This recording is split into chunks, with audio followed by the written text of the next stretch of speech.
Salut les océnautes, c'est Paul d'e-commerce nation. Aujourd'hui, on se retrouve en vidéo pour un premier quick win. Un quick win, c'est quoi? C'est des astuces concrètes sur un sujet qui est lié au e-commerce, qui sont facilement applicables et qui ont un impact direct sur ta performance. Aujourd'hui, on va parler d'un sujet auquel tous les e-marchands ont déjà été confrontés, l'abandon de panier. Dans ce quick win, on va te donner 6 techniques pour baisser ton taux d'abandon de panier. 3, 2, 1, c'est parti.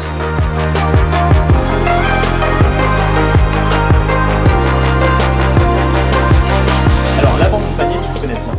C'est quand un internaute se rend sur ton site, ajoute un ou plusieurs produits à son panier et quitte ton site. Mais pourquoi? Pourquoi un internaute qui est intéressé par un produit, qui fait spontanément la démarche de l'ajouter à son panier, quitte le site? Il y a une étude menée par Comscore qui a directement posé la question aux cyberacheteurs. Ils ont identifié 6 causes principales de l'abandon de panier.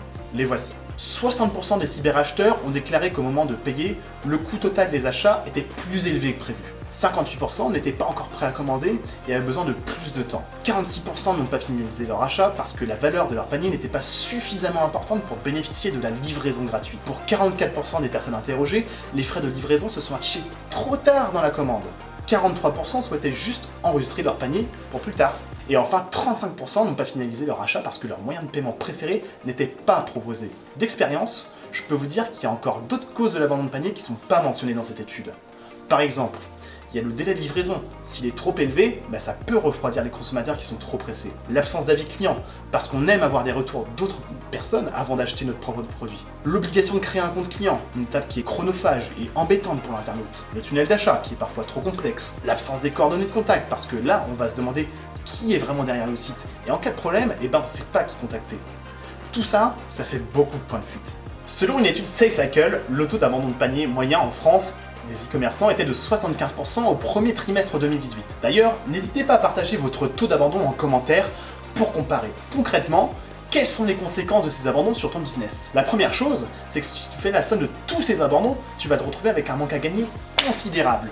Et sur tous ces achats non finalisés, il y en a une grande partie qui se fera au final chez tes concurrents. La deuxième conséquence, c'est que par définition, ton taux d'abandon, plus il est élevé, plus le taux de conversion est faible. Du coup, tes dépenses vont se faire en AdWords, en publicité, en marketing, tout ça pour acquérir du trafic, sauf que dans 75% des cas, donc 3 fois sur 4, ça n'aboutit pas sur une vente. Donc une grosse partie de ton budget acquisition de trafic part dans le vide. Et puis la troisième chose, c'est quand même un sentiment de frustration parce qu'on sait qu'on a dépensé du budget, qu'on a des prospects qui sont intéressés par nos produits, mais que derrière, on n'arrive pas à aller leur vendre. Donc il y a de quoi se remettre en question. À partir de ça, je vais te donner 6 techniques simples qui vont t'aider à baisser ton taux d'abandon, à mieux convertir tes visiteurs et à faire grimper ton chiffre d'affaires. Les 3 premières se concentrent sur l'existant et les 3 autres sont des techniques marketing complémentaires à mettre en place. La première technique, c'est tout simplement d'être plus transparent sur ton site.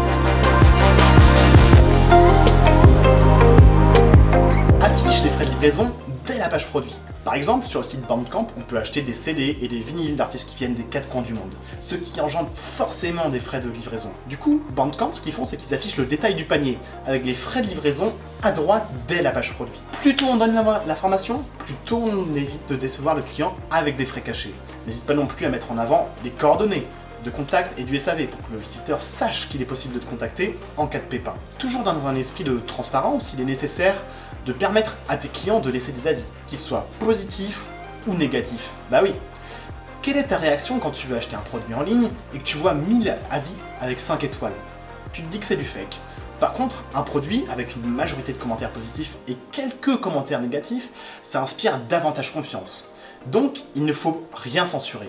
D'ailleurs, les commentaires négatifs sont une opportunité pour montrer la réactivité et l'efficacité de ton SAV. Donc, en résumé, plus de transparence égale moins d'abandon de panier.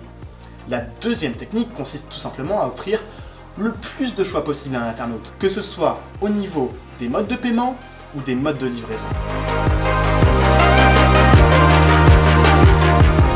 Si le client travaille toute la journée et que la seule option proposée c'est la livraison à domicile sur des créneaux de 3 heures, inutile de dire qu'il ira acheter son produit sur un autre site. Par contre, s'il a la possibilité d'aller chercher le colis dans un point relais près de chez lui, de se faire livrer le soir, ou le week-end, ou même dans l'heure suivante, eh bien sa commande, il va même pas se poser la question, il va la poursuivre. C'est pareil, si ton site ne propose qu'un seul mode de paiement, par carte bancaire, le plus courant, alors que ton client est un adepte de PayPal, eh bien lui, il va avoir tendance à aller acheter sur un site qui propose ce moyen de paiement-là. Donc la deuxième technique pour réduire son taux d'abandon, c'est de proposer plusieurs modes de livraison, plusieurs modes de paiement pour s'adapter aux différentes attentes de tes clients. La troisième technique, c'est d'optimiser son tunnel d'achat. Commence par supprimer l'étape de la création de compte client. Ton client, il veut acheter un produit, pas créer un compte. Il n'en a ni le temps, ni l'envie. Le guest checkout, ça permet aux utilisateurs de procéder à leur achat sans aucune obligation d'enregistrement. Une étude montre que plus tu as de champs à remplir dans ton tunnel d'achat, plus l'expérience utilisateur se dégrade et le taux d'abandon augmente. Du coup, il faut aller à l'essentiel. Nom, prénom, adresse postale, adresse email. Oublie tout ce qui est date de naissance, numéro de fixe, etc. Chaque champ à remplir est un obstacle supplémentaire pour lui dans la finalisation de son achat. Alors, avec la quatrième technique, on va rentrer dans la catégorie des leviers marketing qui permettent de réduire l'abandon de panier. Et on va parler de l'overlay de réengagement.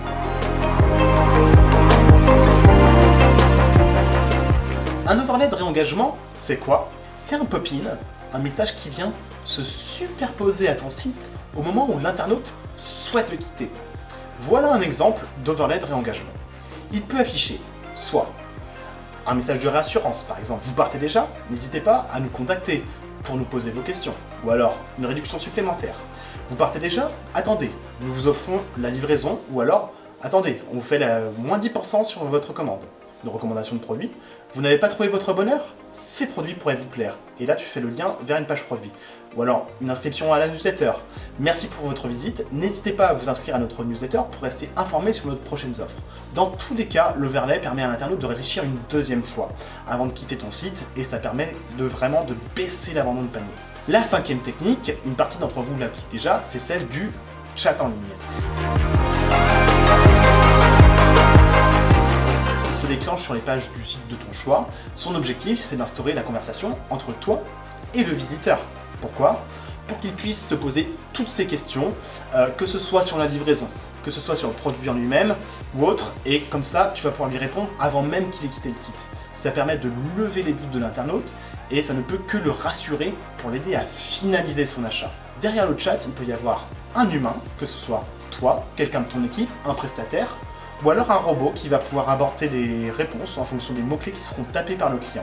Et puis la dernière et sixième technique, on va partir du principe que malgré tous ces efforts, le prospect a quand même quitté le site et a abandonné son panier. Du coup, là on se pose la question, comment faire revenir le prospect sur le site pour qu'il finalise son achat? Pour ça, on va envoyer un email de réengagement au prospect. Alors attention, parce que cet email de réengagement, on ne peut pas l'envoyer n'importe comment. Avant la mise en place de la RGPD, la CNIL autorisait les e-commerçants à envoyer des emails à n'importe quel internaute sans leur consentement, à condition que le contenu de cet email ne soit pas commercial, c'était la fête. Aujourd'hui, avec la RGPD, les règles du jeu ont changé. Il faut obligatoirement recueillir le consentement pour envoyer un email de réengagement. C'est pas un problème pour les clients existants par contre. Pour les nouveaux prospects, il faut absolument obtenir leur accord. Donc on va leur demander leur adresse email avec une case de consentement à cocher au tout début du tunnel d'achat. Comme ça, si l'internaute ne va pas au bout du tunnel, eh bien on aura toutes les infos et toutes les autorisations pour pouvoir lui shooter un email de réengagement. Dans cet email, on va lui dire « Votre panier est toujours disponible » avec un product feed qui fera le rappel de son panier. On peut aussi mettre un compte à rebours pour jouer sur la pression en mode plus que 2 heures pour finaliser votre commande. Et ça, même si on a eu un abandon sur le site à la base, ça va nous rattraper l'abandonniste et ça va faire passer de l'abandon à la conversion. Voilà les 6 techniques pour réduire le taux d'abandon que je voulais vous donner aujourd'hui. Si vous avez d'autres astuces, n'hésitez pas à les partager encore une fois en commentaire. Et moi, je vous dis à très bientôt pour un nouveau Quick Win. Salut!